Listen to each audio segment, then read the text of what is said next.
démarrer et on va essayer de terminer au moins à 11 h et ensuite, vous savez que ça se termine traditionnellement par un caout. Donc, si on peut démarrer le caout avant 11 h, mais dans le pire des cas, on démarrera le caout à 11 h et ouais, on a 1 heure ensemble à partager autour de l'actualité. Alors, concernant les actualités justement, de l'actu avec, bah, pour ceux qui ont vu, le teasing de présentation de cette web actu, vous avez noté l'effort vestimentaire que j'ai fait, puisque j'ai remis la même chemise que pour le teasing et donc on disait qu'on allait aborder l'augmentation du SMIC, mais on va pas vous faire l'affront de vous faire remarquer que le SMIC est effectivement passé à 12,31 € au mois de juin.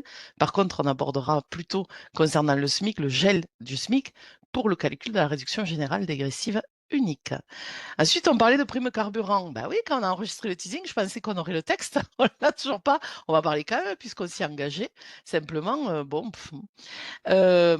entre-temps, on a des petites informations qui sont sorties, encore, je crois, hier, en tout cas le 17, donc avant-hier plutôt.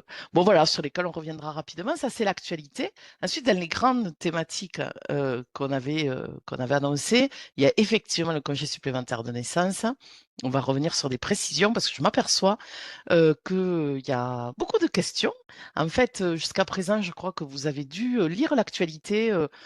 Euh, de façon, désinvolte. C'était pas une critique, mais simplement que maintenant vous avez les demandes. Ça y est, les demandes sont arrivées pour un effet au 1er juillet, et puisqu'en fait, certains salariés ont des enfants qui sont nés là, depuis, le 1er janvier. Bon, heu et enfin, traditionnellement, la jurisprudence, vous savez que je suis une grande fan de jurisprudence, c'est mes études qui veulent ça et donc on refera un petit point de jurisprudence sur, quelques morceaux choisis. Bon, alors, le SMIC, oui, ben, vous le savez, il est à 12,31.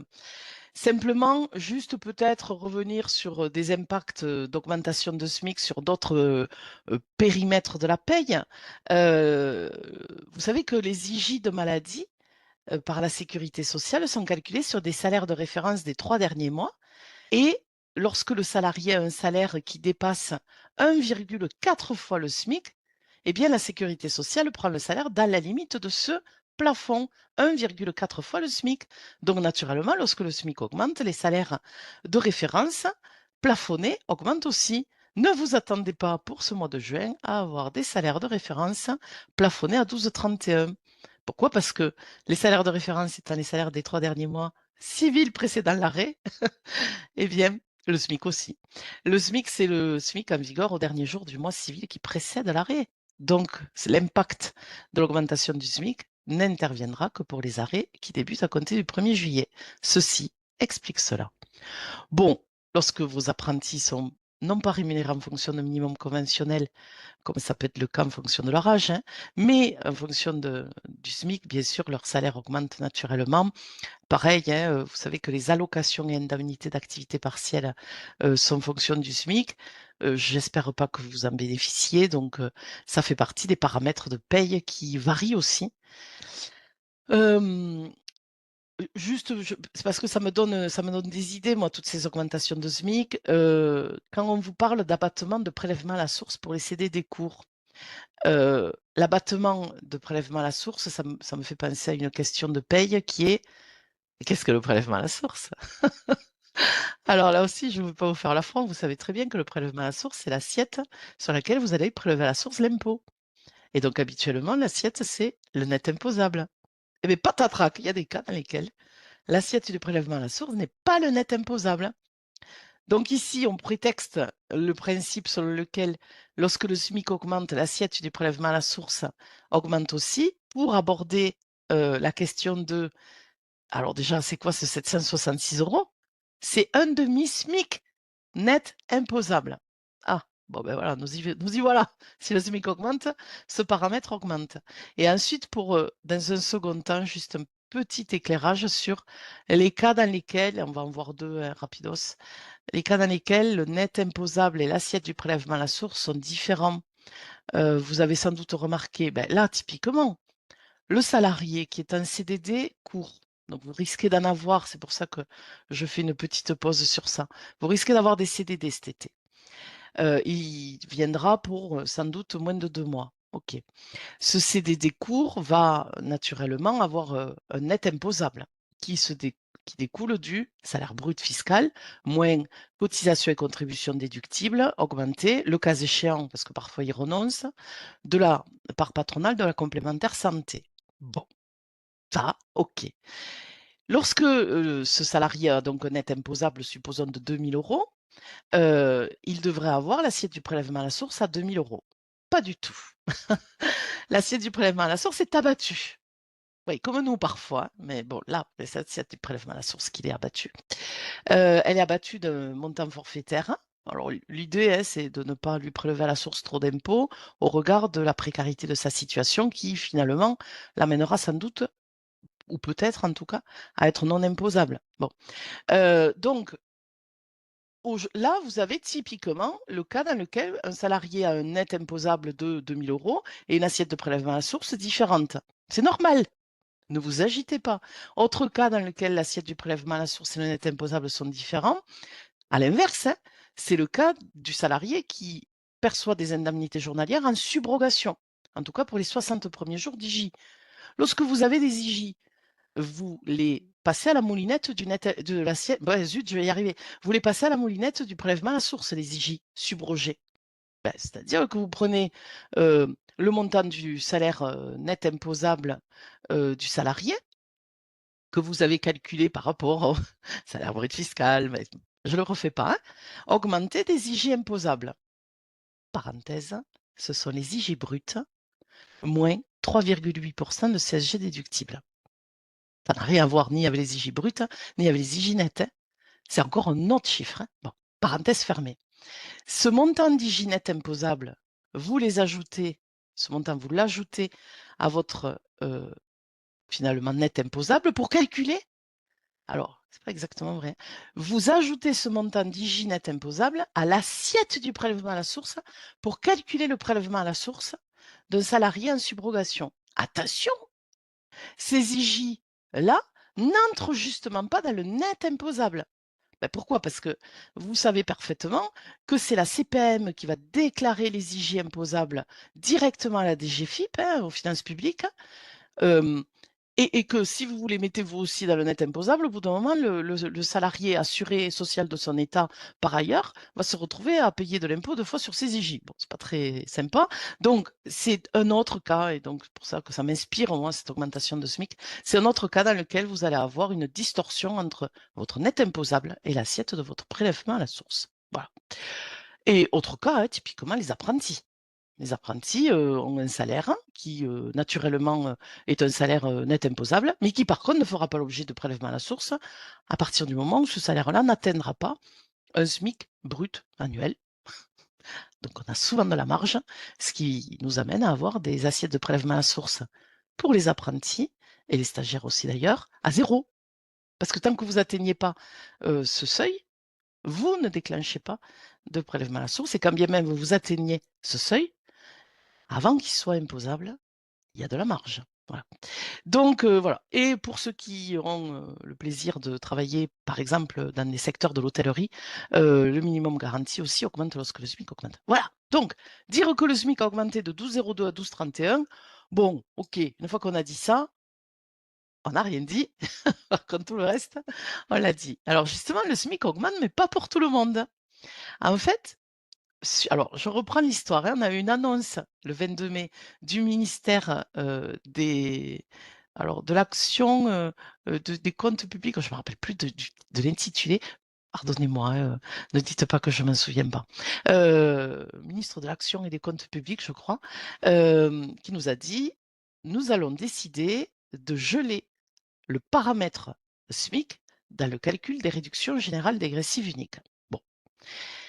Bon, c'était le 22 mai. Le SMIC augmentant au 1er juin, on s'attendait tous, vous savez que je surveille le journal officiel tous les jours, et on s'attendait tous à avoir un journal officiel du 31 mai au moins, qui nous annonçait ce gel.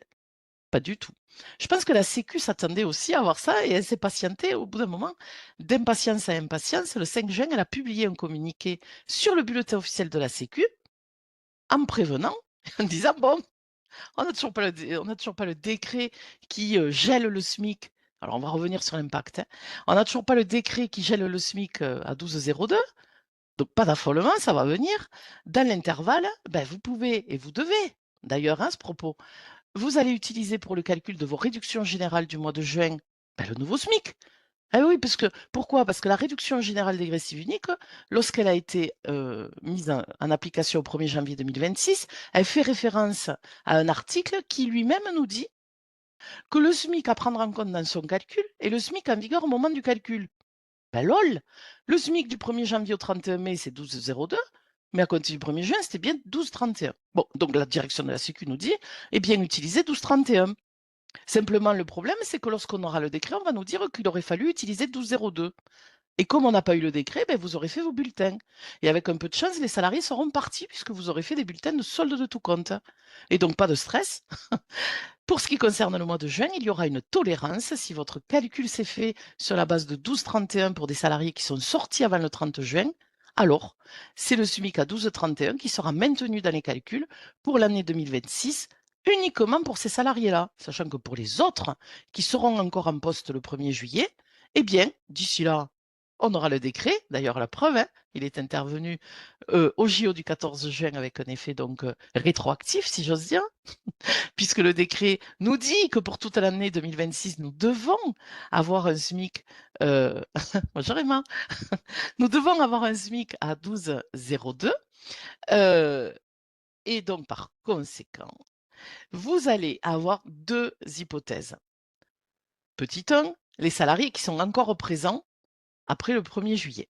Bien, pour eux, vous allez avoir une régularisation, ou en tout cas une réduction générale dégressive unique qui se sera calculée soit naturellement parce que vous aurez fait votre mise à jour à 12,02 avant de faire vos payes de juin, soit par régularisation du calcul du mois de juin à 12,02 pour toute l'année.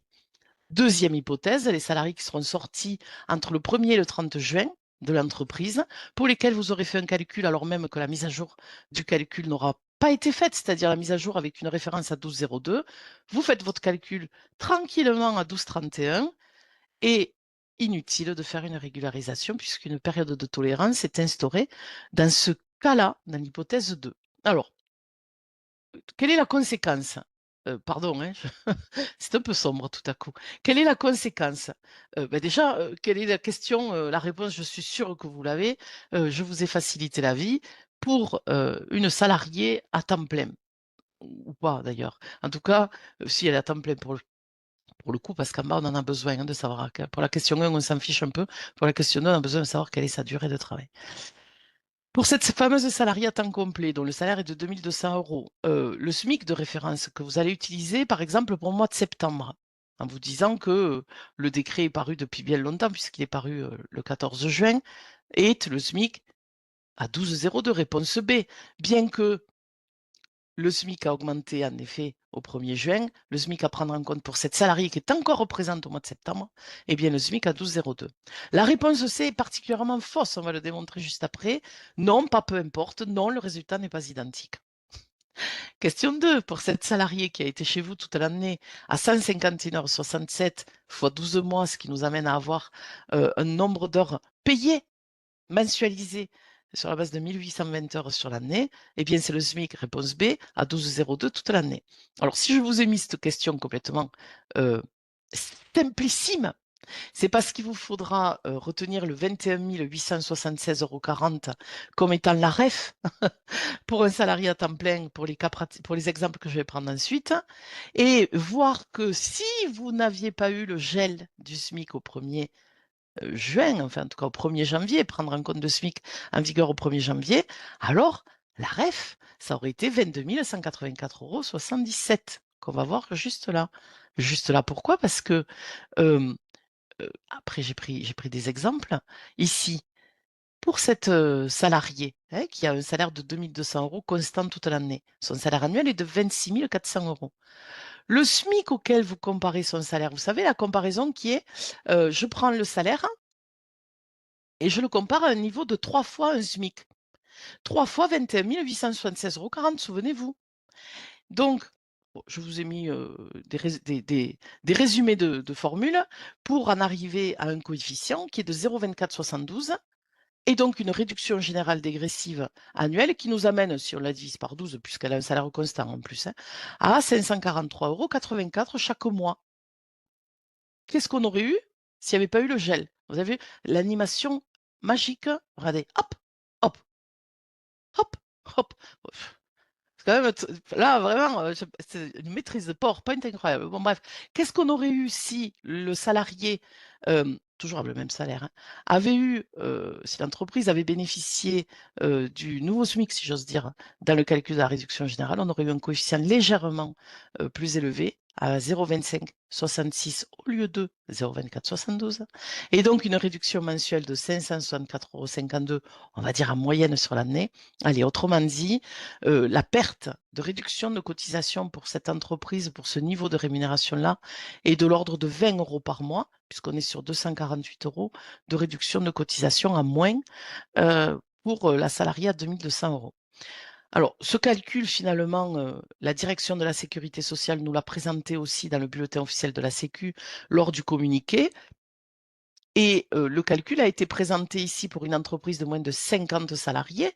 Vous savez que le coefficient de réduction générale pour une entreprise de plus de 50, c'est 40,21, et pour une entreprise de moins de 50, compte tenu d'un taux de FNAL réduit, on est sur un taux maximal de réduction de cotisation à 39,81.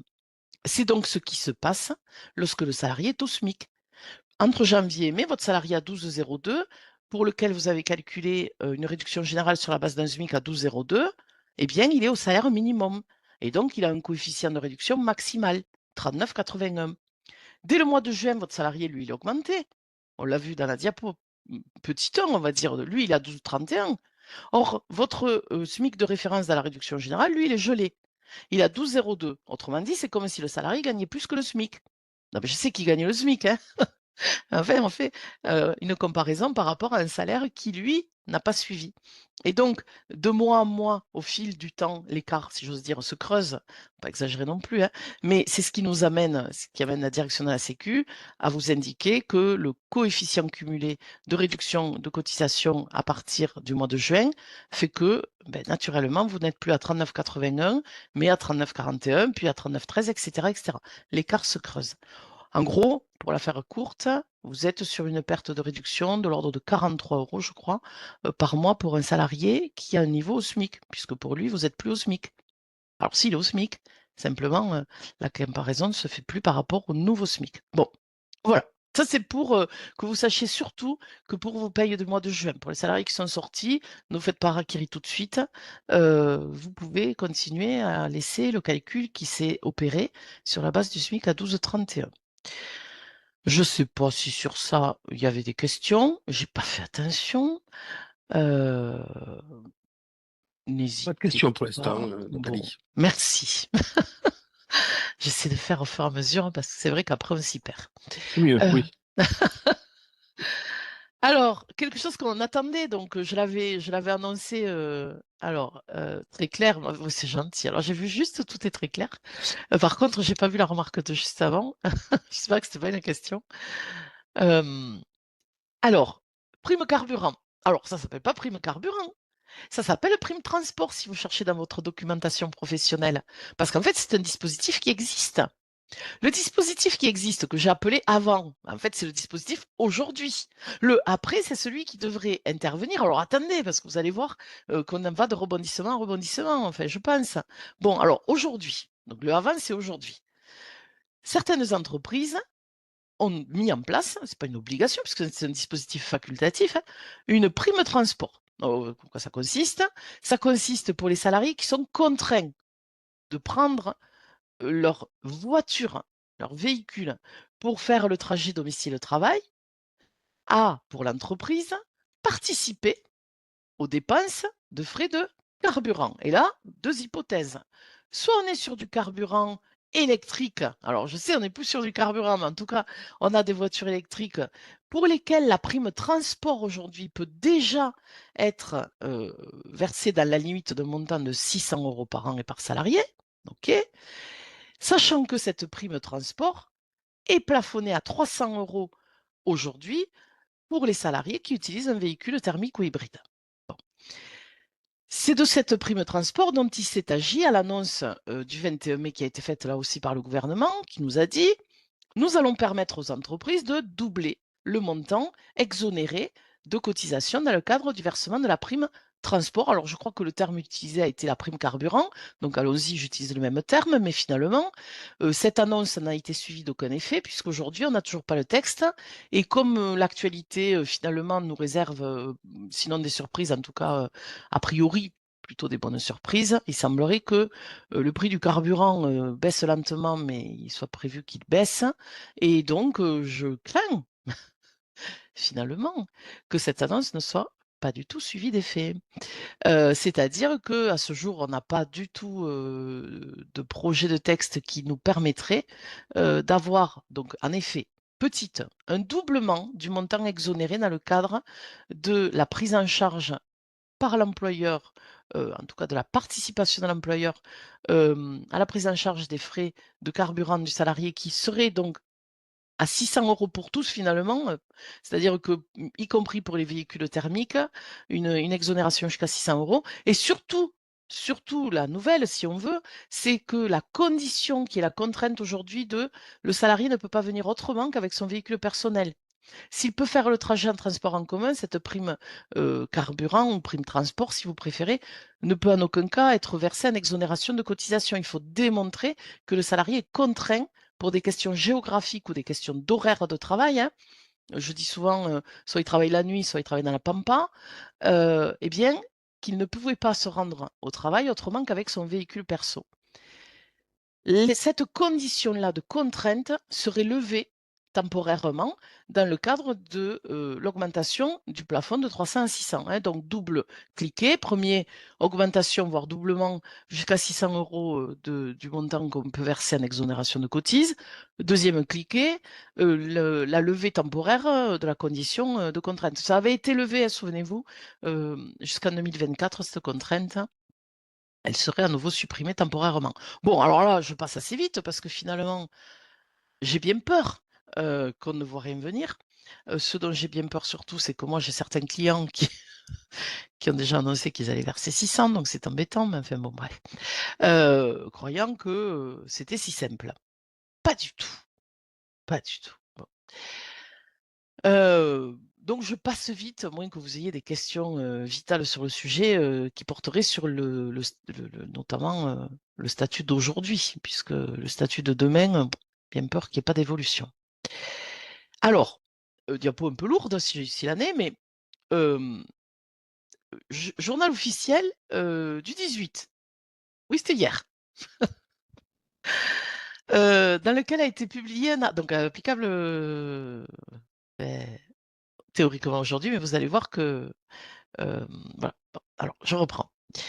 Un arrêté du 17 juin a actualisé la liste des véhicules remplissant la condition d'éco-score pour bénéficier de l'abattement à 70% dans l'évaluation de l'avantage nature véhicule. Il y en a qui doivent dire de quoi il cause. Alors, je reprends, hein. Si vous remettez au salarié un véhicule en avantage nature, hein, donc pas un véhicule qu'il a le droit d'utiliser juste pour aller chez les clients, hein, un véhicule qu'il a le droit d'utiliser pour se promener avec sa belle-mère, hein, bon, pendant le week-end. Bon. Donc, si vous remettez au salarié un véhicule et qu'il en a l'usage privé, bien sûr, c'est un avantage en nature. Ça ne vous a pas échappé que le barème d'avantage en nature véhicule, on en avait parlé, hein, a particulièrement augmenté ou considérablement augmenté, de sorte que la solution, si j'ose dire, pour ne pas avoir une inflation dans l'évaluation de l'avantage en nature véhicule, a été pour pas mal d'entreprises de s'équiper de véhicules électriques.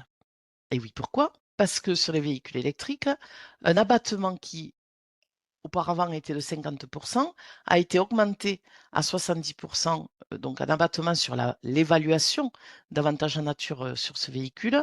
L'abattement a été augmenté de 50 à 70% pour neutraliser l'augmentation dans la même proportion de la valeur de l'évaluation forfaitaire de l'avantage en nature. Bon, donc bien sûr, le bénéfice de cet abattement est conditionné.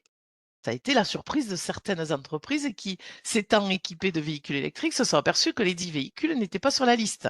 Alors, de quelle liste on cause? De celle-là. La liste des véhicules éco-scorés. Alors, je pense pour ceux qui ont suivi l'histoire, au début, la liste était très courte et elle s'enrichit. Et elle s'est encore enrichie, donc, de véhicules, en tout cas mis à jour. Alors, moi, je ne suis pas concessionnaire automobile, hein. Par contre, ce qui m'intéresse, c'est de savoir si le véhicule dont dispose mon salarié rentre dans la liste pour savoir si je vais pouvoir appliquer l'abattement en paye. Oui, parce que bah, du coup, là, moi, autant je ne suis pas concessionnaire auto, autant je sais faire les payes à peu près. Bon. Donc, de fait, si je veux appliquer l'abattement, il faut que mon véhicule soit sur la liste. Et ça m'amène, je peux pas résister, à revenir sur une mise à jour du bulletin officiel de la Sécu dans le paragraphe 910, dans la partie avantages en nature et frais, avantages en nature d'ailleurs, tout court, qui nous a dit que depuis le 1er juin, donc date d'effet de cette nouveauté, s'il en est, le bulletin officiel tolère que l'abattement pour pour véhicules électriques éco-scorés est valable à compter de la date à laquelle le véhicule, alors je lis, a intégré la dite liste. Alors je reprends.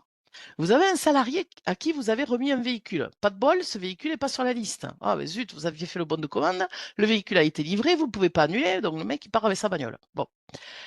Vous avez un avantage en nature qui est évalué relativement cher, hein, puisque vous pensiez passer à l'électrique pour avoir l'abattement. Pas de chance, il n'est pas sur la liste, donc vous ne pouvez pas appliquer l'abattement. Et tout à coup, lors de la mise à jour, par exemple celle qui est apparue hier, lors de la mise à jour, vous voyez que votre véhicule apparaît dans la liste. Question, puis-je appliquer l'abattement de 70% sur l'évaluation de l'avantage en nature pour ce salarié-là,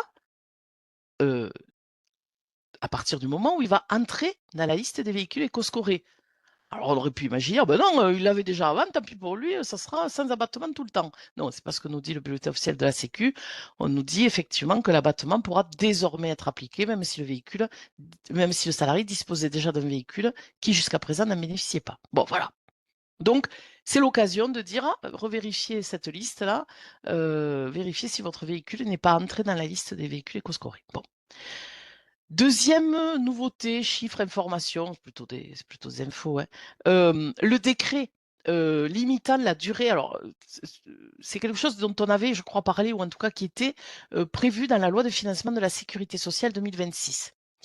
Même si ces éléments-là ne seront pas tous applicables à compter de 2026, mais pour l'un d'entre eux à compter de 2027. Bon, bref, en tout cas, c'est la loi de financement de la Sécu 2026 qui a prévu de limiter la durée des prescriptions des arrêts de travail initiaux et de renouvellement.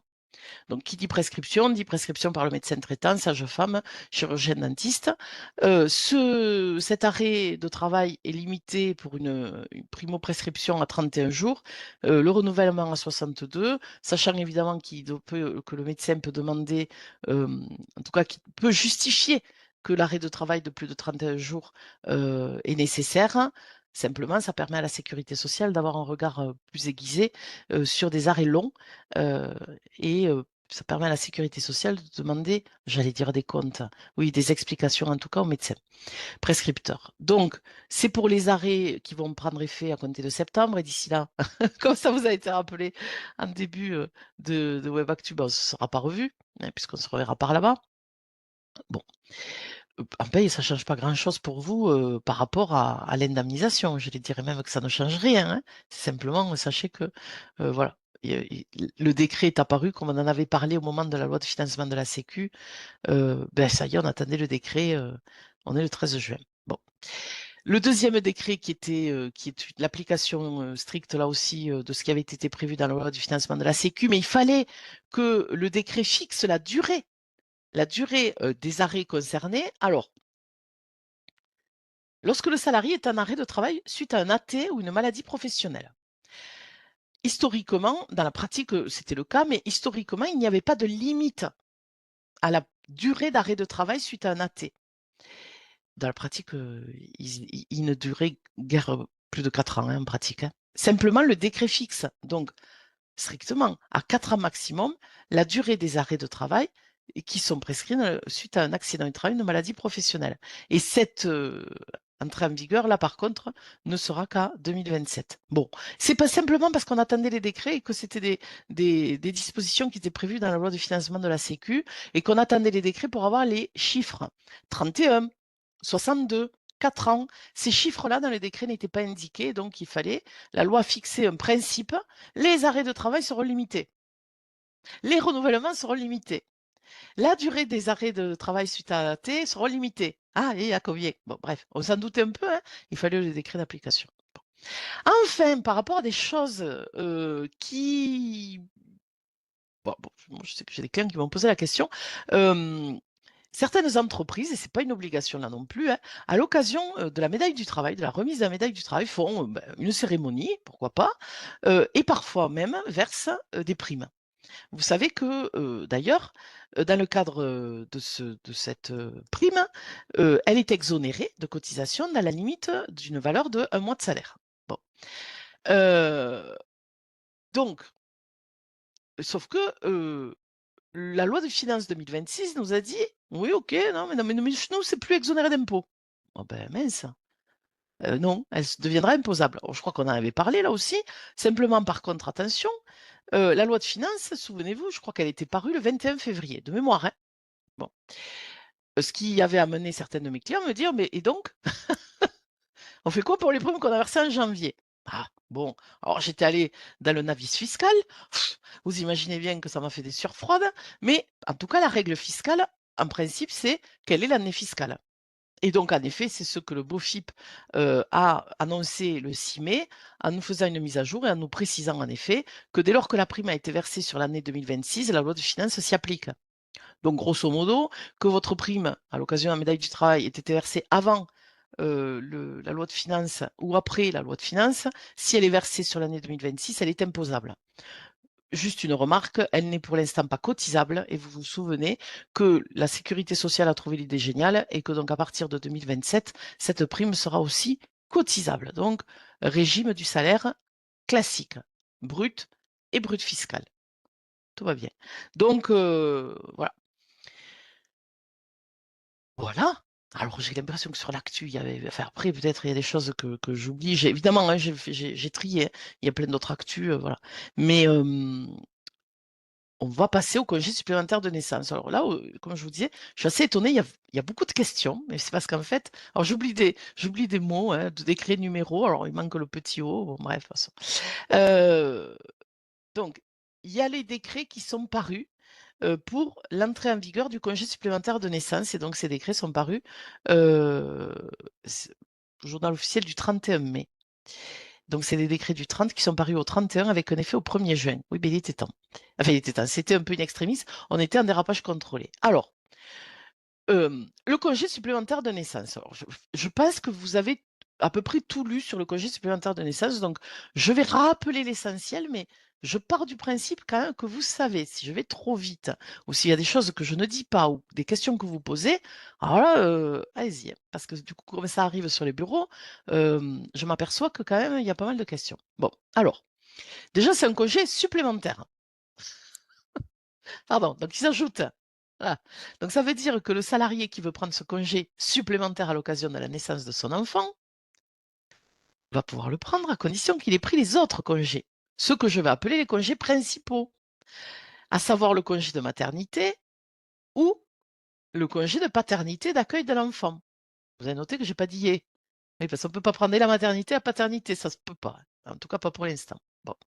Donc, à condition d'avoir soldé l'intégralité des jours auxquels on a droit dans le cadre du congé de maternité ou de paternité d'accueil de l'enfant, d'ailleurs, et pour le coup d'adoption, qui recouvre les deux, à condition d'avoir pris tous les jours, le salarié va pouvoir demander le congé supplémentaire de naissance. Bon, ce qui veut dire que, il n'est pas question, qu'il reste au salarié, 7 jours de congé de paternité d'accueil de l'enfant et prendre du congé supplémentaire de naissance. Alors on va voir plus loin que ça serait un peu stupide, de faire comme ça puisque le congé de paternité accueil de l'enfant est mieux indemnisé que le congé supplémentaire. Mais bon, bref.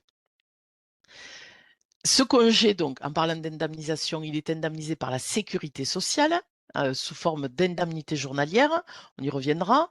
Et donc, en effet, il ne remplace pas les congés, et il les prolonge, hein. Il vient en plus, c'est du supplémentaire. Bon. Les bénéficiaires. Alors, puisqu'on nous dit que il faut avoir soldé ses jours de congés principaux, maternité ou paternité, ben, c'est les mêmes bénéficiaires. Ben oui, c'est logique, hein, puisque s'ils peuvent les prendre en plus, c'est que c'est les mêmes bénéficiaires. Alors, qui sont les bénéficiaires? Alors, maternité, jusqu'à preuve du contraire, c'est la mère. Par contre, la paternité, ça se complique un peu. La paternité, souvenez-vous, lorsque c'est devenu paternité accueil de l'enfant, c'est simplement pour permettre à la personne qui accueille l'enfant, qui n'est pas nécessairement le père, d'avoir ce congé. Donc aujourd'hui, enfin, aujourd'hui, depuis le congé de paternité accueil de l'enfant, donc pour ceux qui l'ont connu, c'était Christiane Taubira qui avait instauré cette légère modification au congé. On a le père, alors le père qui reconnaît l'enfant, mais qui n'est pas nécessairement avec la mère. Oui, parce qu'il peut ne plus être avec la maman. On a Alors, on a aussi le père qui est avec la maman, hein, pardon, enfin, voilà. Donc, dans les dispositions auxquelles vous pouvez, voilà. On a le père qui vit avec l'enfant ou le père qui ne vit plus avec l'enfant. On a le conjoint ou la conjointe ou le concubin ou la concubine ou le partenaire de Pacs, enfin bref, de la maman. Ce qui nous amène, et donc, bien sûr, bien entendu, une fois de plus, les parents adoptants, hein, les deux, donc le père ou la mère, enfin, et la mère, pardon. Ce qui nous amène donc à avoir possiblement 3 personnes qui bénéficient de congés supplémentaires de naissance. Si le père ne vit plus avec la mère et reconnaît l'enfant, il peut bénéficier du congé supplémentaire de naissance au même titre que la personne qui accueille l'enfant. Bon. Bon, à la limite, ça c'est, j'allais dire, pas votre problème, c'est un peu, enfin, c'est pas votre problème puisque, j'y viens, c'est la sécurité sociale qui va indemniser. Vous n'avez, à ce jour en tout cas, pas d'obligation de complément de salaire. Vous pouvez, si le corps vous en dit, le prévoir par accord collectif ou décision unilatérale. Ça risque, ou ça probablement, d'être introduit dans les conventions collectives, mais vous comprenez bien que le congé n'étant pas encore entré en vigueur, on va y venir, eh bien ça risque pas, d'être déjà prévu par les conventions collectives, hein, qui prennent quand même le temps de négocier. Donc aujourd'hui, vous avez un simple versement d'indemnité journalière par la sécurité sociale. Alors, j'ai ajouté 2 choses pour lesquelles j'ai déjà eu des questions. Non, le congé supplémentaire de naissance n'est pas assimilé à du travail effectif pour les droits à congés payés. Simplement, si vous voyez la diapo en haut à gauche, on vous dit que c'est 1 à 2 mois. Nous ne vous emballons pas trop. Le salarié ne va pas perdre 2 mois de congés payés. Si c'est le seul cas dans lequel, dans l'année, il est absent pour une période non assimilée à du travail effectif pour les droits à congés. Vous savez que la règle d'équivalence, pour ce qui concerne les congés payés, nous amène à neutraliser les 4 premières semaines d'absence dans l'année, comme étant des semaines que j'appelle souvent joker. Hein, c'est-à-dire, tu as pas travaillé, tu devrais pas avoir de congé sur ce mois-là, mais comme le code du travail nous dit que 1 mois, c'est 4 semaines et que dans l'année, des périodes de 4 semaines, eh bien, il y en a, 13. Ouais, vous faites 13 fois, 13 fois, 4, ça fait 52, hein. Ah oui, mais donc du coup, le code du travail, lui, nous dit, toutes les 4 semaines, tu acquiers 2 jours et demi. Et au bout d'un moment, il s'arrête le code du travail. Il nous dit: «Tu as donc 12 fois 2 jours et demi, 30 jours». Bah oui, mais entre 12 fois, 4 semaines, qui fait 48, et 13 fois 4 semaines, qui sont les vraies 52 semaines entre le 1er juin et le 31 mai, période d'acquisition, eh ben, il y a 4 semaines, balbatruc. Donc du coup, ces 4 semaines, non ce alors certes, elles n'ouvrent pas droit à congés payés en plus, mais en revanche, elles n'en font pas perdre si le salarié est absent pour une absence non assimilée du travail effectif. Donc, pour revenir à notre situation, le salarié qui ne prendrait qu'un mois de congé supplémentaire, il en a parfaitement le droit, ne perdra aucun droit à congé payé. Mais pas grâce au congé supplémentaire, simplement grâce à la règle d'équivalence. Petite 1. Le salarié, en effet, qui prendrait 2 mois de congé supplémentaire. Pour ce qui concerne donc le 2e mois, ou en tout cas la totalité du congé supplémentaire, non, pour l'instant, ce congé supplémentaire n'est pas assimilé à du travail effectif pour les droits à congé. De la même manière, il n'est pas assimilé à du temps de présence pour le calcul de la participation. Alors là aussi, on va sans doute avoir des aménagements, des évolutions, mais pour l'instant, un salarié qui prendra, par exemple ici en juillet-août, 2 mois, de congés supplémentaires de naissance, lorsque vous calculerez ses droits à participation pour les salaires, que vous n'avez donc pas versés pour le mois de juillet-août, il ne sera pas question de rétablir les salaires, pour le mois de juillet-août dans notre exemple, puisque le salaire de référence du salarié, la période là n'est pas assimilée pour les droits à participation. Bon, à suivre, voilà. À suivre s'il y a des évolutions dans ce sens. Mais parmi les questions que j'ai eues, je les ai mises parce que on me les a déjà posées. Alors, vous êtes peut-être plein de ressources par rapport à d'autres questions, donc n'hésitez pas, mais voilà. Alors, qui y a droit, on l'a vu. Qui? Le papa, la maman, hein, bon, très bien. Quand? Alors, si les congés, les demandes de congés sont déjà intervenues, c'est tout simplement parce que les salariés, certains vont le prendre dès le mois de juillet. Alors, en effet, pour le principe, c'est que le congé doit être pris dans les 9 mois de la naissance de l'enfant. Et ce congé ne pourra entrer en vigueur qu'au 1er juillet 2026. Alors, vous allez me dire, comment on sait à quel moment il va naître? Ben, parce qu'il n'est pas encore né. Donc, pour les enfants qui naîtront à compter du 1er juillet 2026, dès lors qu'ils naîtront, le congé devra être pris dans les 9 mois de sa naissance ou de l'adoption. Bon. Alors, dans les 9 mois de sa naissance, sauf si l'enfant, par exemple, est un jumeau, et donc en cas de naissance multiple, vous savez que les congés principaux sont plus longs, et donc c'est plus dans les 9 mois. C'est dans les 9 mois plus la prolongation éventuelle pour quelque motif que ce soit du congé principal. Bon. Par contre, comme ce congé a été introduit par la loi de financement de la Sécu 2026 et qu'on nous a dit ça ne sera pas avant juillet, les parents d'enfants nés avant juillet étaient légitimement en droit de se dire oh ben merci. Et le mien? Bon. Et donc c'est pour ça que le législateur a prévu une exception pour l'année de mise en œuvre pour les enfants qui sont nés ou à naître depuis le 1er janvier. Alors, le congé supplémentaire de naissance pourra être pris non pas dans les 9 mois de la naissance de l'enfant, mais dans les 9 mois du démarrage du dispositif. Donc dans les 9 mois du 1er juillet. Et donc dans les 9 mois du 1er juillet, ça fait entre le 1er juillet et le 31 mars. Bon. Et c'est pour ça que donc vous avez des demandes. Alors pourquoi? Parce que le délai de prévenance, il est d'1 mois. Et surtout, si le salarié demande le congé alors qu'il a repris le travail. Bah donc oui, alors donc c'est typiquement notre cas. Le salarié là, son enfant qui est né, supposons au mois de mars. Bon, comme moi par exemple, vous voyez? Bah, sauf que moi je ne viens pas de naître, hein. Mais le salarié l'enfant a eu la bonne idée de naître au mois de mars. Bon. Donc le congé supplémentaire de naissance ne pouvant être pris qu'à partir du mois de juillet, il est évident que le salarié a repris, surtout si c'est le papa. Bon, même si c'est la maman d'ailleurs. Ce qui nous amène donc pour le papa à avoir une demande pour un effet au 1er juillet qui doit être faite un mois avant, hein, puisque la demande doit être faite un mois avant la date de début du congé. La seule exception sera le salarié n'aura à respecter un délai que de 15 jours lorsque ce congé prend immédiatement suite et fait immédiatement après le congé principal. Donc, restons dans le principe. Votre salarié a repris son travail. Naturellement, s'il veut un congé au 1er juillet, il a fallu qu'il vous le demande dès le 1er juin. Bon, il vous fait la demande. Alors, bon, lettre recommandée, remise en main propre contre récépissé. Ça peut être un mail avec accusé de réception, effectivement, parce que j'ai déjà eu la question. Voilà. Dans cette demande, vous avez un modèle, je vous l'ai noté en bas, sur le code du travail numérique. Bon.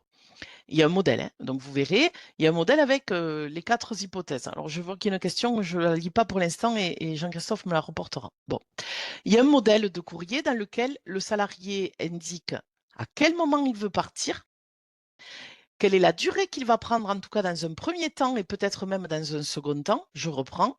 Est-ce que je prends 2 mois d'un coup, donc à compter de telle date? Est-ce que je prends un mois et on en restera là? Est-ce que je prends un mois et que plus tard, je sais déjà quand je reprendrai le 2e mois? Ou bien est-ce que je prends un mois et que je me laisse le droit, ultérieurement, de vous redemander un mois tant que mon enfant n'en aura pas 9? Alors, ou qu'on ne sera pas au 31 mars 2027. Bon. Donc, en fait, il va vous dire à quel moment il part. Il va vous dire, il ne va pas vous demander. C'est pas une demande, c'est un délai de prévenance. Donc, le salarié vous informe, c'est un droit.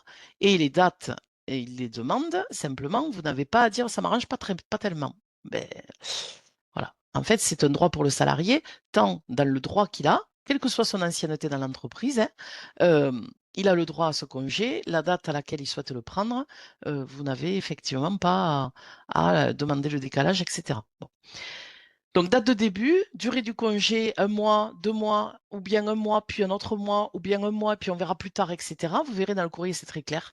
Et cette demande doit être faite 1 mois avant, sauf effectivement dans le cas où j'ai noté l'exception, lorsque le congé supplémentaire de naissance prend immédiatement suite du congé. Alors, j'ai mis paternité, accueil ou adoption. Non, j'ai même oublié maternité, pardon, hein. Pareil, hein, même régime, hein, pardon, je ne sais pas pourquoi je l'ai oublié. Lorsque le congé supplémentaire de naissance prend immédiatement euh, effet au lendemain du congé de maternité, de paternité, accueil de l'enfant ou le congé d'adoption, il aura, le salarié, un délai qui est raccourci à 15 jours. Voilà. Alors, oui, donc ça veut dire que pour une demande de débutant au 1er juin, il aurait fallu qu'il vous fasse parvenir la demande au 1er juin, d'où notre fameux journal officiel du 31 mai. Voilà. Je finis juste, enfin je finis avant les questions, puisque il y a encore juste à savoir donc 2 choses.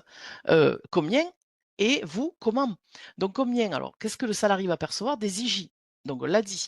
Des IJ qui sont quant aux modalités, ou en tout cas au fait d'ouverture de droit et aux modalités de calcul par la sécurité sociale, calqués sur les IJ de maternité, paternité, accueil de l'enfant. Donc, je reprends. Vous savez que les IJ de maternité, paternité, accueil de l'enfant, c'est des IJ qui sont calculés sur un salaire net de référence. Qu'est-ce que ce salaire net? C'est le salaire brut des 3 derniers mois précédents, des 3 derniers mois civils précédant le démarrage du congé, dans la limite du plafond de la Sécu, 4 005 €, moins 21% forfaitaire au titre d'un précompte théorique de cotisation salariale. Ça nous donne un salaire net théorique. Donc, salaire brut des 3 derniers mois divisé par 91,25 pour trouver le salaire journalier, plafonné pour le salaire en question à 4 005 € qui est le plafond de la Sécu, et ce résultat-là, vous enlevez 21% pour trouver le salaire net de référence. Ce salaire net de référence dans la maternité-paternité est, on applique un coefficient de 100%, puisqu'on a une prise en charge par la Sécu à 100%. Dans le cas ici du congé supplémentaire, je crois que je voulais noter, je ne sais plus. Non, je ne voulais pas noter. Très mal. C'est mal. J'ai pas fait bien. Je... Tellement certaine que vous savez, c'est 70% pour le premier mois. Alors, on va voir ce que c'est comme mois d'ailleurs, hein. C'est 70%, donc salaire journalier de référence net fois 70% pour le premier mois de congé et 60% pour le deuxième mois. Attention, quand on vous dit que ça supporte le même régime social et fiscal, alors le fiscal, c'est que c'est imposable en totalité. Le social, c'est que ce montant-là que vous avez obtenu en faisant salaire brut moins 21% égale salaire net théorique. Ça vous donne le salaire de référence pour le calcul des IJ. Fois 70%, ça vous donne le montant de l'IJ, donc journalière. C'est du brut. C'est de l'IGSS brut, ce qui veut dire que le salarié va devoir se voir précompter 6,7% de CSG sur les revenus de remplacement. Donc finalement, il n'aura pas 70% du net. Alors ok, chez vous, le taux de prélèvement sur le salaire n'est pas de 21, il est peut-être de 22 parce qu'il a une complémentaire santé, etc. Ok, mais attention, on n'est pas à 70% du net strict, hein, si on veut s'exprimer comme ça. Enfin, quelque part, un peu si. On est à 70% du net théorique duquel le salarié va se voir précompter pour les IJ qu'il va percevoir directement sur son compte bancaire, puisqu'il ne peut pas y avoir subrogation vu qu'il n'y a pas complément pour l'instant, il ne va pas percevoir 70% du salaire net qu'il a d'habitude. Sans compter qu'en plus, pardon, s'il a la mauvaise idée de prendre le congé supplémentaire au mois de février, compte tenu du fait que le texte nous parle de congé de 1 mois de date à date, si le congé démarre le 14 juillet, ça s'achèvera le 13 août, jusque-là ça va. Si par contre il démarre le 1er février, il s'arrêtera le 28 février. Bah, sauf une année bissextile où ce sera le 29, hein. Mais en tout cas, ça ne fera pas 30 jours d'IJ, hein. Ça fera le nombre de jours calendaires qu'il y a entre le premier jour du mois et le dernier jour du mois. Il vaut mieux rester avec bébé au mois de juillet qu'au mois de février. Bon. Donc, les IJ, 70% le premier mois, 60% le deuxième mois, 1 mois, pas moins. Alors, plus oui, 2 mois, mais pas 1 mois et demi, pas 15 jours, pas 3 semaines, non. 1 mois ou 2, c'est tout. D'un coup ou, heu, séparés, par une reprise de travail. Pour ce qui concerne la possibilité pour les parents de le prendre en même temps, oui, puisque j'ai eu la question hier. Oui, les 2 parents peuvent prendre le congé en même temps. Bien souvent, ils vont le prendre en décalé de manière à couvrir la garde de l'enfant plus longtemps. Chaque parent a un droit individuel, donc ce qui nous amène à avoir la maman qui a, potentiellement 2 mois de droit, le papa qui a 2 mois de droit. S'ils veulent le prendre en même temps et être tous ensemble à la maison, pourquoi pas? Si par contre ils veulent le prendre, successivement, ils en ont parfaitement le droit. Heu Protection contre le licenciement du salarié pendant la durée du congé. Si vous avez à l'intérieur de cette durée de congé, un CDD qui devait s'arrêter, ben, il y a pas de report du terme du CDD, hein. Enfin, voilà, je vois pas pourquoi d'ailleurs, voilà, ça fait pas obstacle à l'échéance, de la fin du contrat à durée déterminée. Des cas exceptionnellement tristes d'ailleurs, de reprise anticipée possible, hein, voilà. Voilà. Et pour ce qui vous concerne vous, donc je vois qu'il y a des questions, mais j'y reviendrai. Pour ce qui vous concerne vous, le congé supplémentaire doit être déclaré. Alors pour l'instant pas en DSN, on va le voir. Et donc, qu'est-ce que le dernier jour travaillé? C'est simple. Soit le salarié prend son congé immédiatement après le congé principal. Le DJT, c'est le congé principal. C'est la veille du congé principal. Soit le salarié a fait une reprise de travail et vous aurez un DJT à chaque début de congé supplémentaire de naissance s'il en prend 2, ou au début du congé supplémentaire de naissance s'il prend 2 mois d'un coup ou un seul mois. Voilà. Donc, je vous ai noté tout ça là, c'est le truc classique, hein. Voilà. Et alors, concrètement, qu'est-ce que vous allez faire? Alors pour l'instant, vous ne pouvez pas faire de DSN. En tout cas, pas en MS, à part la MSA. En MSA, vous pouvez déjà passer par la DSN. Par contre, dans le régime général, vous devez attendre le 1er octobre pour avoir la DSN. On a le bloc, hein, on a le code, on a tout, mais on ne peut pas. Ce qui veut dire que dans l'intervalle, dans une période transitoire, on va simplement avoir à remplir, enfin simplement, vous allez avoir à télécharger un formulaire Excel sur Amélie. Ce formulaire Excel indique quelle entreprise vous êtes, qui est le salarié, à quelle date va-t-il partir, pendant combien de temps, et quels sont ses salaires de référence, et votre RIB si vous souhaitez faire subrogation, parce que vous complétez, ce qui va être très rare. Bon, c'est les 5 infos que vous aurez sur Excel pour l'instant. Ce document Excel, vous le téléchargez en PDF et c'est ensuite ce document PDF que vous allez aller déposer dans Net Entreprise. Et là, dans Net Entreprise, je ne crois pas que j'ai mis l'écran, mais vous avez sur Net Entreprise un diaporama qui a été fait par le JIP-MDS qui est d'une clarté limpide, hein. Et donc, dans Net Entreprise, vous aurez effectivement un espace dans lequel vous pourrez, dans le menu déroulant, choisir congé supplémentaire de naissance. Phase post-transitoire, au 1er octobre, la DSN arrive. Donc, vous vous dites, chouette, il y a la DSN. Non. En fait, il y a la DSN plus tout ce qu'on vient de dire. Sauf que le fichier Excel sera un peu plus allégé. Néanmoins, il faudra faire la DSN dans les 5 jours de l'événement, donc une DSN événementielle, plus fichier Excel. Je télécharge, je complète, je télécharge un PDF, je vais sur Net Entreprise, je dépose. On ne s'ennuie pas. Donc, voilà. Ça, c'est le formalisme, hein. Vous, en paye, il est absent. Pas de bras, pas de chocolat. Il n'a pas bossé, il n'est pas payé. Oui, mais non, mais rien du tout, pardon, rien. Sauf si vous décidez de compléter, pourquoi pas, mais vous n'avez aucune obligation. Pour l'instant, il n'y a pas de règle qui vous dit ah c'est comme le congé de paternité chez vous si c'est comme ça. Non. Donc en fait, peu importe si chez vous le congé de paternité est complété, tant mieux, j'allais dire. C'est pas pour autant que le congé supplémentaire le sera. En DSN, lorsque la DSN interviendra en octobre, vous le signalerez. Le bloc, on l'a depuis longtemps d'ailleurs, hein, le code motif, etc., le code rubrique, on l'a. Vous faites dans les 5 jours de truc et vous allez effectivement, vous avez la fiche consigne DSN d'ailleurs, hein. Voilà. Alors, j'avais des questions. Pardon, je suis allée vite parce que je sais qu'il y a des questions et qu'on va du coup pouvoir développer grâce aux questions. Bien sûr, Oui, il est Nathalie, nous avons une bientôt 11 question heures. d'Alexandra. Oui. Alexandra nous dit, le parent peut-il bénéficier si l'enfant décède, comme c'est le cas pour le congé maternité? Elle nous précise, désolé pour cette question, mais nous sommes parfois confrontés à des Ouais. situations difficiles. Et oui, voilà. Et j'avais déjà eu la question d'ailleurs avant que le texte nous réponde, et je pense que la question a été posée avant qu'on arrive sur la diapo, malheureusement. Le congé, alors, Alors, ça dépend à quel moment. La question est désolante, en effet, hein. Euh, c'est un droit d'avoir le congé supplémentaire. Et c'est aussi un droit pour le salarié de l'écourter, mais c'est pas parce que l'enfant décède que le congé sera plus court. Donc, le salarié a droit à son congé supplémentaire de naissance. A priori, il y a droit même si l'enfant est décédé pendant le congé principal.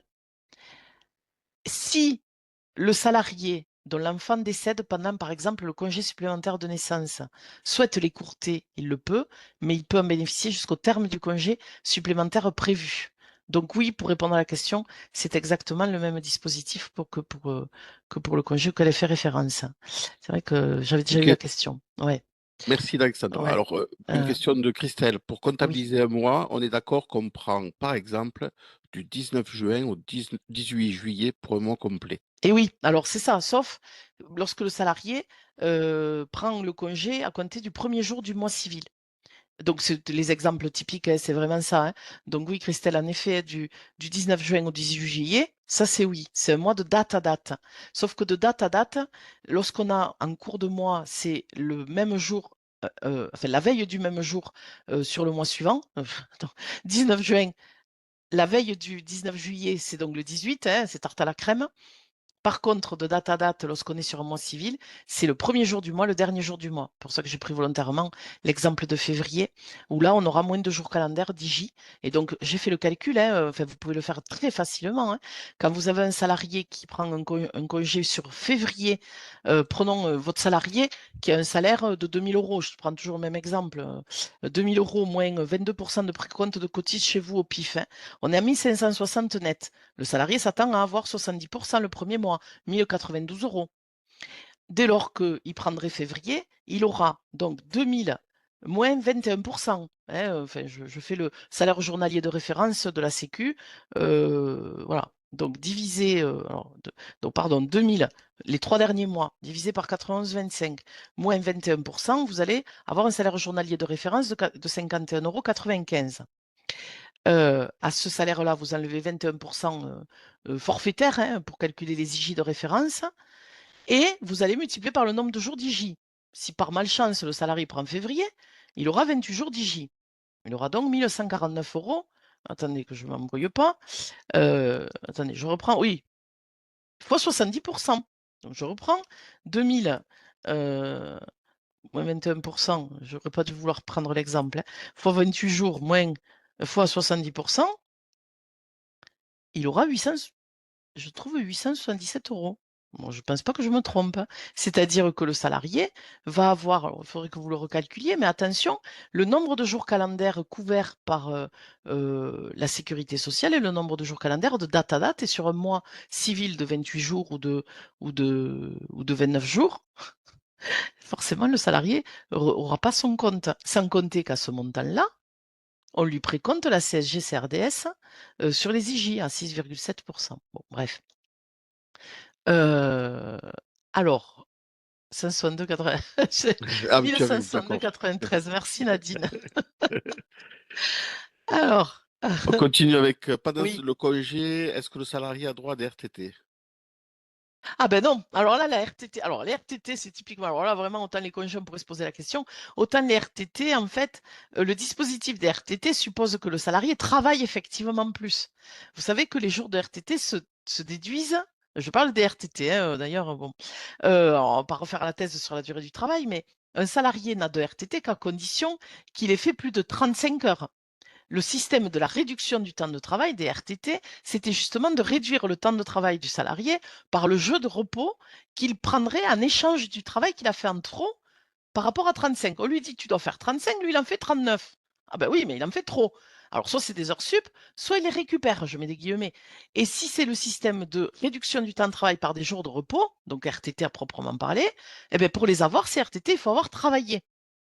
Et les temps non travaillés ne sont en aucun cas assimilés à du travail effectif pour les droits RTT. Enfin, donc non, le salarié qui aurait des suspensions de contrat, au même titre que des absences non rémunérées, il perdra autant de jours de RTT, puisque le temps de travail effectif au-delà de 35 n'aura pas été réalisé. Voilà, Et, oui, et c'est vrai que pour une c'est. dernière question, Nathalie, alors pendant ce congé, le salarié n'acquiert pas de congé payé ni de repos. Eh bien oui, c'est la même chose, c'est ça. Tant que les textes ou les partenaires sociaux de branche n'auront pas assimilé, je n'ai pas dit que j'attendais impatiemment ça, hein, mais tant que le congé supplémentaire de naissance ne sera pas assimilé à du travail effectif pour les droits à congé payés, par exemple que vous avez pu voir pour la maladie, par exemple, dans certaines conventions collectives, avant même que la loi ne le fasse, alors le salarié n'acquiert pas de congé et comme je viens de l'expliquer pour les repos, ce que vous appelez repos, ben, si les repos se déduisent directement du temps de travail en trop, ben, s'il n'y a pas de travail, il n'y a pas de repos.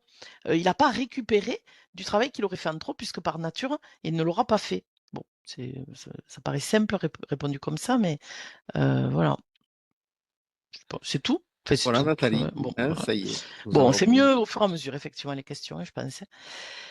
Alors, bien sûr, on est en retard, voilà, comme d'habitude. Donc, les jurisprudences, je crois que j'en ai mis que 4, en même temps, j'en ai pas mis 2000. Donc, celle-ci, je crois pas qu'on l'avait déjà commentée, j'espère, hein, parce que des fois je radote. Elle est importante. Heu, c'est pour que vous ne confondiez plus l'accident de trajet et l'accident du travail. Alors, ici, on a un salarié qui a fait une prise d'acte de rupture qui a effectivement été requalifié en licenciement sans cause réelle et sérieuse. À cette, occasion, les juges ont été amenés à calculer l'indemnité de licenciement qui lui aurait été due et les juges de calculer l'indemnité en tenant compte d'une période qui a été une période d'arrêt de travail pour accident de trajet. Alors pas longue, hein, de septembre-novembre 2017, à peu près un mois et demi.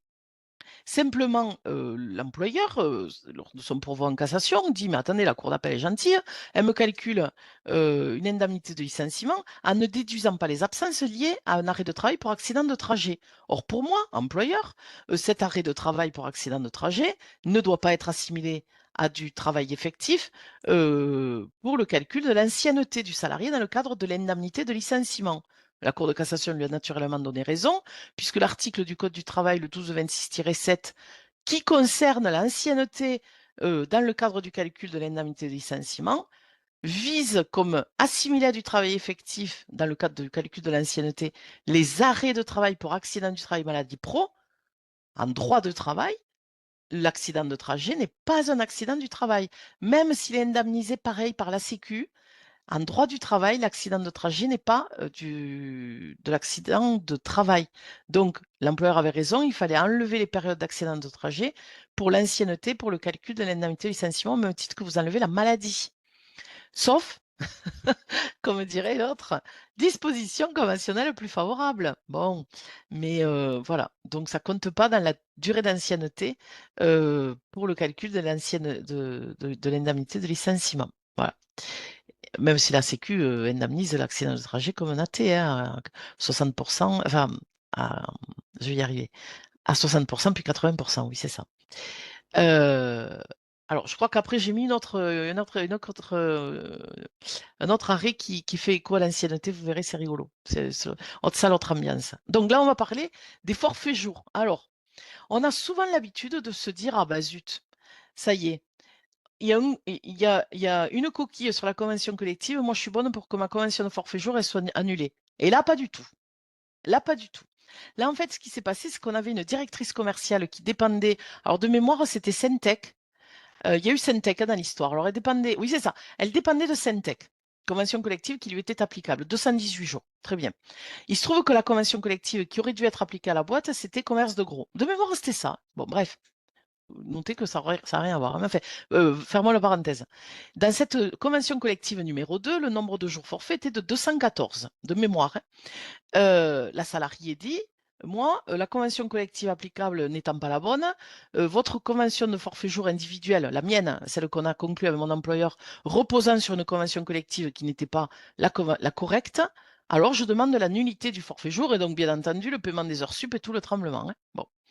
Et d'ailleurs, la Cour d'appel avait prononcé la nullité du forfait jour, de la convention de forfait individuel, au prétexte que la convention collective sur laquelle cette convention individuelle de forfait jour s'appuyait n'était pas la bonne.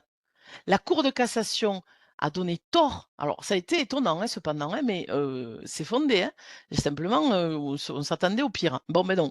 La Cour de cassation nous dit que c'est pas parce que la convention collective sur laquelle s'appuie la convention individuelle de forfait jour n'était pas la bonne, dès lors que la nouvelle convention collective prévoit les forfaits jours de façon régulière, hein, parce qu'après on ne va pas dans la nullité des conventions, des conventions prévues par la convention collective, hein. Donc dès lors que les clauses de convention de forfait jour dans la nouvelle convention collective sont correctes, alors cette convention collective porte la convention individuelle de forfait jour de la salariée, qui reste valable. Ah, sauf, là pour le coup, à lui payer les 4 jours qu'elle a fait en trop, au regard de la nouvelle convention collective applicable. Voilà. Donc, il n'y a pas de nullité automatique de la convention individuelle de forfait jour lorsqu'il y a erreur sur la convention collective qui la porte. Si la nouvelle convention collective applicable prévoit une convention de forfait jour, les règles de cette convention collective s'appliqueront à la convention de forfait jour que vous appliquez à la salariée qui reste valable. Voilà. Donc, bien sûr, rappel de salaire pour les jours au-delà de 214 dans notre exemple, hein, donc je vais vite, hein, Alors, là, on est sur un salarié qui travaille, je crois que c'est un cuisinier, c'est ça. Un salarié qui fait beaucoup d'heures, hein, voilà. Il en fait tellement que l'employeur, en avril, lui dit: «Bon, on va se calmer sur les heures sup, tu d'en faire». Donc, le salarié fait des heures sup, et l'employeur, sans doute parce qu'il voulait plus payer d'heures sup, il trouvait que ça commençait à faire, monter la note, lui dit: «Maintenant, on va arrêter les heures sup». Donc le 21 avril, il le prévient, il lui dit: «On fait plus d'heures sup». Bon, contentieux, le salarié dit: «Oui, ben moi, pendant ce temps-là, il m'a dit de plus en faire entre avril et décembre. Pendant ce temps-là, j'en ai fait 274,5. Donc j'aimerais bien qu'on me les paie».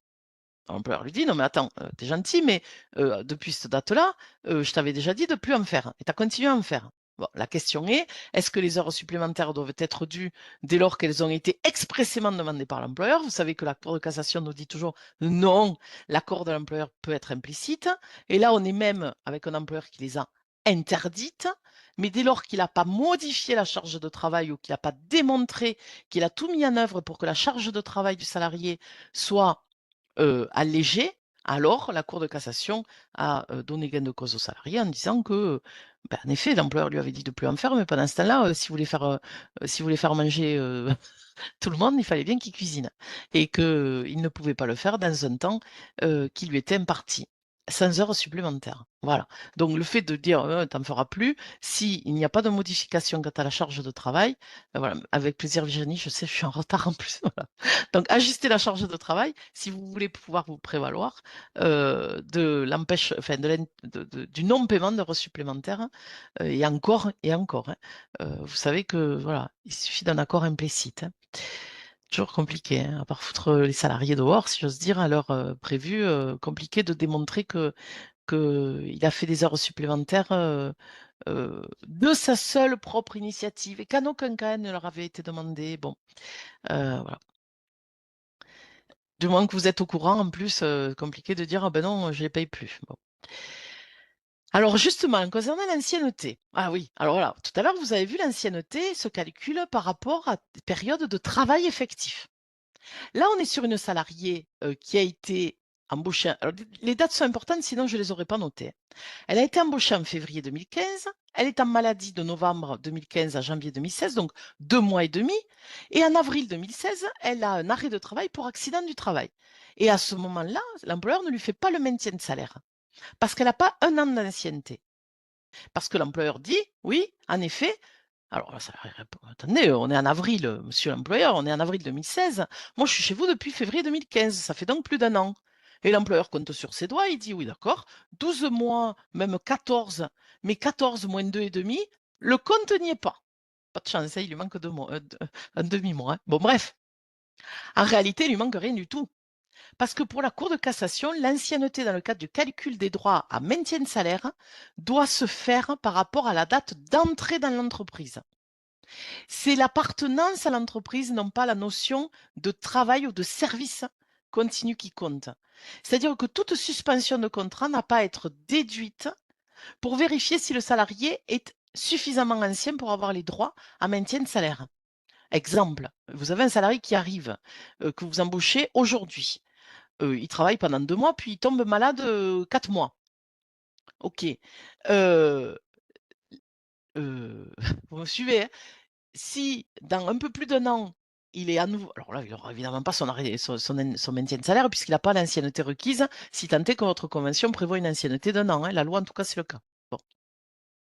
Lorsqu'il aura à nouveau un arrêt de travail, c'est pas parce que vous ne l'avez, si j'ose dire, jamais vu, que pour autant il n'aura pas le maintien de salaire parce que son ancienneté se comptera à compter d'aujourd'hui.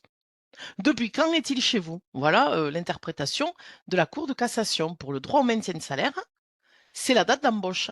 Pour le droit au calcul de l'ancienneté dans l'indemnité de licenciement, c'est la durée de travail, en fait, si j'ose dire. C'est les services le travail qu'il a effectué. Les suspensions de contrat peuvent être déduites là, non. Donc, vous voyez, mettre les deux arrêts en parallèle, c'est rigolo. Enfin, c'est rigolo. Truc moins rigolo, mais ça, vous le savez. Alors, on le sait, mais on essaie d'oublier. Euh, j'ai fait un potin de la paye d'ailleurs sur ça. Les cotisations sont dues sur les sommes qui sont dues, pas nécessairement uniquement sur les sommes qui sont versées.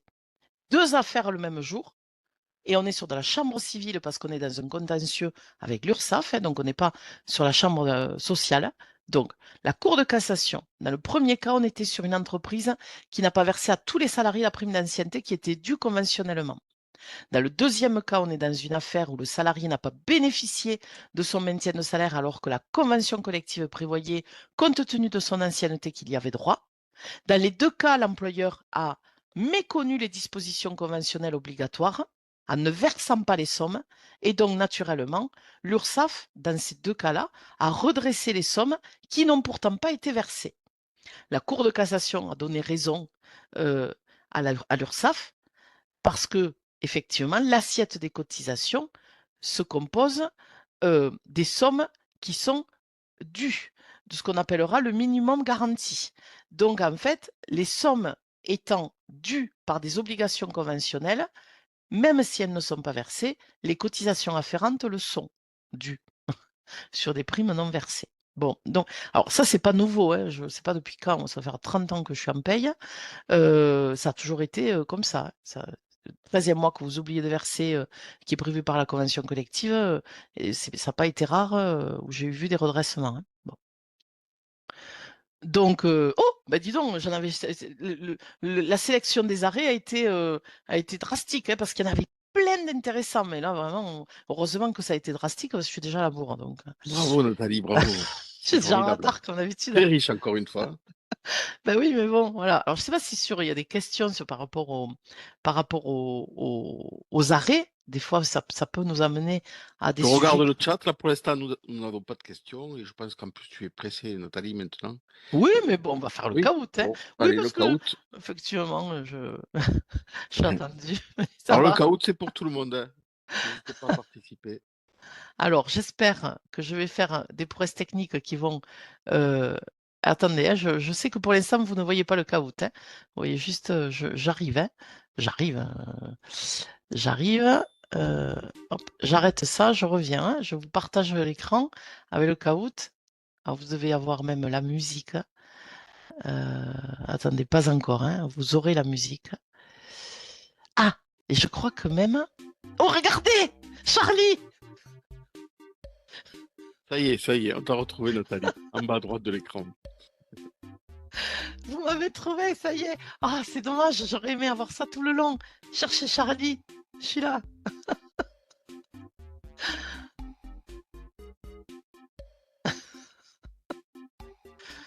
Oh, qu'est-ce qu'on s'amuse. Attendez, j'agrandis le QR code.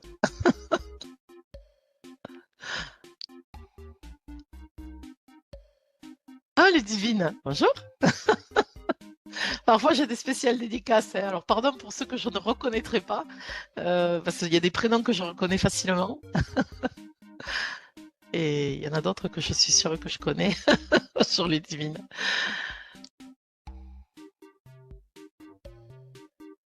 Tout, tout, tout.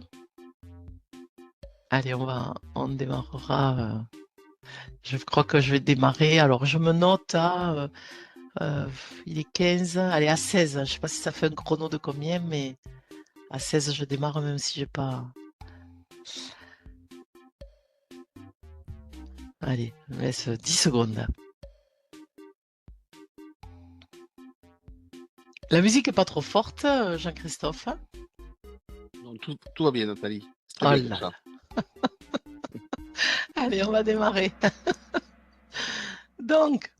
Vous avez l'habitude, hein, c'est soit du vrai-faux, soit des questions à réponse multiple. Enfin, il peut y avoir qu'une bonne réponse par contre, hein. Là, c'est du vrai-faux, c'est pour vous échauffer. Le SMIC s'élève à 12,31 € depuis le 1er juin. Alors là, attendez, hein, le vrai SMIC, hein, celui que vous allez payer à votre salarié. Vrai, bleu, faux, rouge. Ça va, je pense que là, on s'échauffe, là.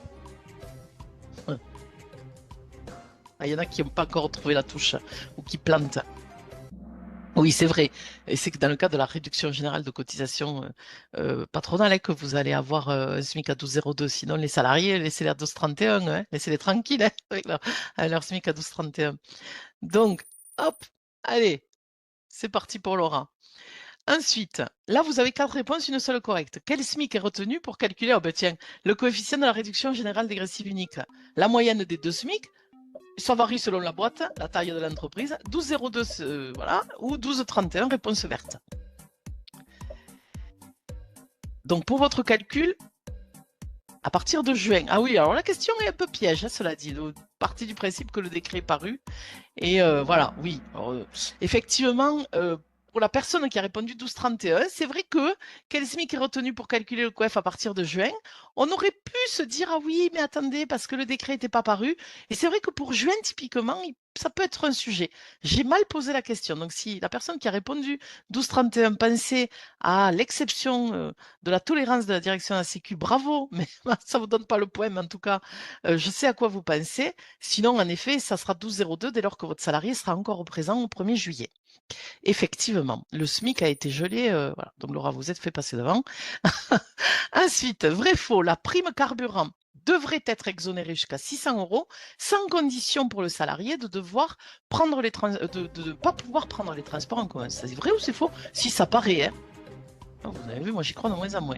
Alors c'est vrai si jamais l'arrêté, alors je crois que c'est un arrêté qu'on attend, si jamais l'arrêté paraît, on devrait avoir une prime carburant qui pourrait être exonérée jusqu'à 600 €, quel que soit le type de carburant utilisé, et sans condition pour le salarié de justifier qu'il est obligé de venir en voiture, hein.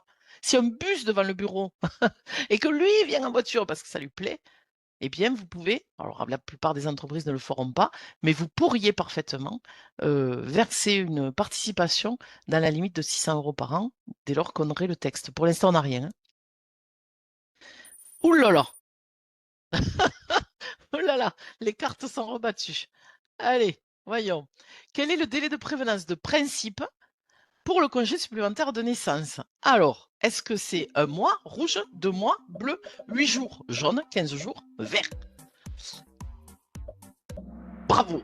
Et le 15 jours, c'est pas une réponse totalement fausse, sauf que c'est pas le délai de principe, c'est le délai d'exception lorsque le congé supplémentaire fait immédiatement suite au congé principal de maternité ou de paternité, voilà. Ou d'adoption d'ailleurs, soit dit en passant. Ah, Alexandra est restée devant, euh, est restée devant. Le divine se bagarre, hein. Donc, le congé supplémentaire de naissance peut être fractionné en période inférieure à un mois. C'est vrai ou c'est faux?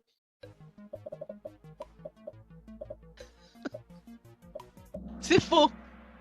Si le salarié veut 15 jours, ça ne se peut pas. Il en prend pour un mois, hein. Ferme. Je plaisante.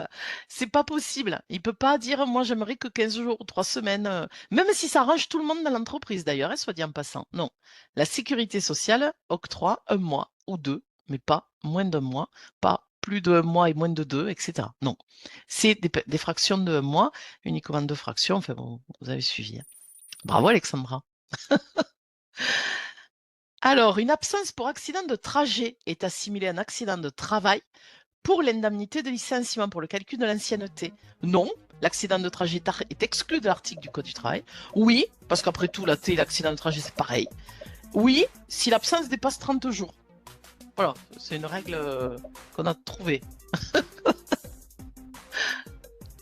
Alors non, la jaune, c'est une règle que j'ai inventée de je ne sais pas où, hein, d'ailleurs. Non, même quelle que soit la durée de l'absence, l'accident de trajet, en tout cas dans la loi, n'a pas à être assimilé à de l'accident de travail pour l'ancienneté dans le cadre de l'indemnité de licenciement. Non, le traitement n'est pas identique parce que même si l'indemnisation de la Sécu est la même en AT qu'en accident de trajet, en droit du travail, donc la réponse rouge, l'article 1226-7 du Code du travail nous cite pas l'accident de trajet comme étant un temps assimilé à du travail pour le calcul de l'indemnité de licenciement qui est visé par cet article-là. Donc, on ne va pas extrapoler en disant le Code du travail nous cite l'accident de travail et la maladie pro, donc l'accident de trajet, c'est pareil. Non, non, non, non, non. En droit du travail, l'accident de trajet n'est pas un accident du travail. Bravo, Alexandra. Je crois que ça fait déjà 4 fois que je le dis, mais elle reste bien devant. Et enfin, vrai-faux, pour vérifier l'ancienneté d'un an pour le maintien de salaire de maladie, on doit déduire les absences maladie antérieures. C'est vrai ou c'est faux?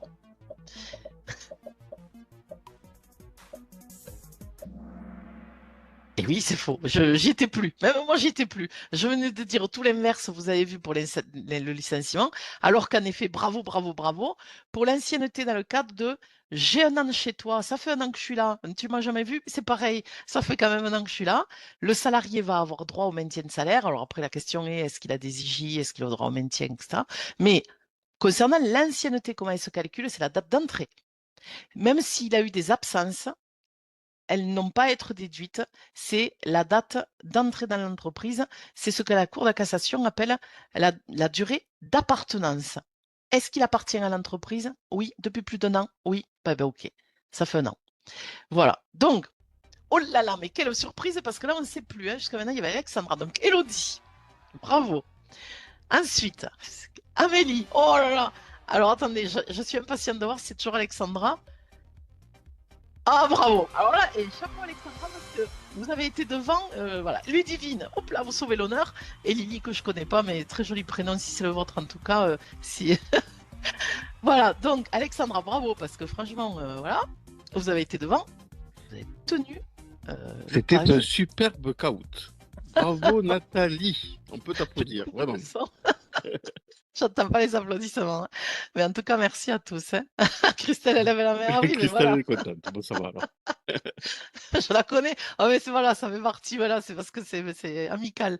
Donc, en tout cas, merci à tous, vraiment. On va vous Merci donner rendez-vous Jean-Christophe. peut-être pour le 18 septembre, c'est ça, la prochaine Web Actu? Je m'en souviens plus. Voilà, je l'ai C'est toi qui noté, tiens oui, j'ai l'agenda. tout noté. 18 septembre, donc on vous enverra les invitations. Voilà, et on est très heureux toujours de vous retrouver. Juste préciser aussi, pour ceux qui ne savent pas, on retrouve Nathalie sur toutes les plateformes de streaming, Spotify, Amazon Music, Deezer, Apple Podcast, YouTube Music. Pour le podcast Les Je potins de n'ai la plus. paix, franchement, ça dure 3-4 minutes, c'est toujours un délice. Voilà Nathalie, merci pour Merci. tout en tout cas pour cette journée fabuleuse. Et merci à vous d'être venus, si Merci. nombreux. Merci beaucoup à tous. Oui, Alexandra, ben, on essaie d'être de bonne humeur parce qu'on adore ce qu'on fait. Merci beaucoup. Bonne journée à tous. Bon week-end. Euh, Bon week-end, à bon bientôt. week-end à tous. Au revoir.